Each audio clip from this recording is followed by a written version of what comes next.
తెలంగాణ ఉద్యమకారుల ఫోరం రాష్ట్ర కమిటీ అధ్యక్షులు డాక్టర్ చీమ శ్రీనివాస్ పిలుపు మేరకు కరీంనగర్ జిల్లాలో నిన్న అమరవీరుల స్తూపం వద్ద ప్రారంభమైన ఉద్యమకారుల ఫోరం విజయ సంకల్ప పాదయాత్ర వేములవాడలోని రాజన్న ఆలయం వరకు చేరుకుంది. ఉద్యమకారుల డిమాండ్స్ను అమలు చేయాలని కోడెముక్కుతో రాజన్నకు కోడెను కట్టివేయడంతో పాదయాత్ర ముగిసింది.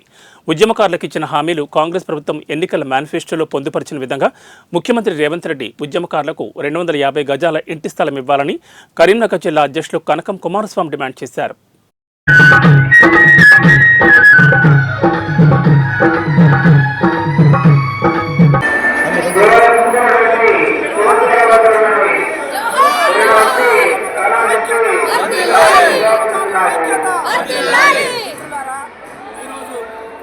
పొన్నం ప్రభాకర్ అన్న గెలవాలి, అసెంబ్లీలో అడుగు పెట్టాలి, రాష్ట్ర మంత్రి కావాలని చెప్పి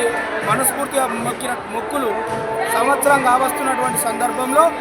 ఈరోజు మా రాష్ట్ర చైర్మన్ గారు శ్రీనివాసరావు గారి ఆధ్వర్యంలో ఇవాళ కరీంనగర్ అమరవీరుల స్తూపం నుండి అంటే ఈ మొక్కు కొత్తకొండ వీరభద్ర స్వామి దగ్గర ముడుపులు వేసినటువంటి ముడుపులు ఇవాళ నిన్న కరీంనగర్ నుంచి వెళ్ళి పాదయాత్రతో మొదలై ఇలా వేములవాడలో సాయంత్రం పూట ఇక్కడ అధికారుల సమక్షంలో ఇవాళ దర్శించుకోవడం,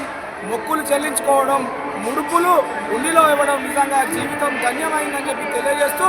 ఇదే విధంగా పొన్నం ప్రభాకర్ గారు, మన రాష్ట్ర మంత్రి గారు, తెలంగాణ ఉద్యమకారులందరూ ఆరోగ్యంగా ఉండాలని, ఐశ్వర్యంగా ఉండాలని చెప్పి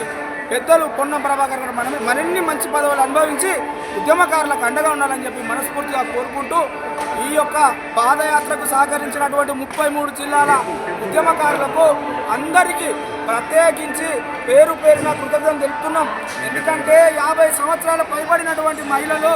60 సంవత్సరాలు పైబడినటువంటి ఉద్యమకారులు ఇవాళ ఈ యాత్రలో 40 కిలోమీటర్లు ఇలా ప్రయాసాల కోర్చి ఈ కార్యక్రమాన్ని విజయవంతం చేసిరంటే నిజంగా కూడా ఇది ఒక అద్భుతం. ఇది ఒక దేవుడు చేసినటువంటి మహిమగా మేము భావిస్తున్నా. మేము ఏ జన్మలో చేసినటువంటి పుణ్యమే ఇదే విధంగా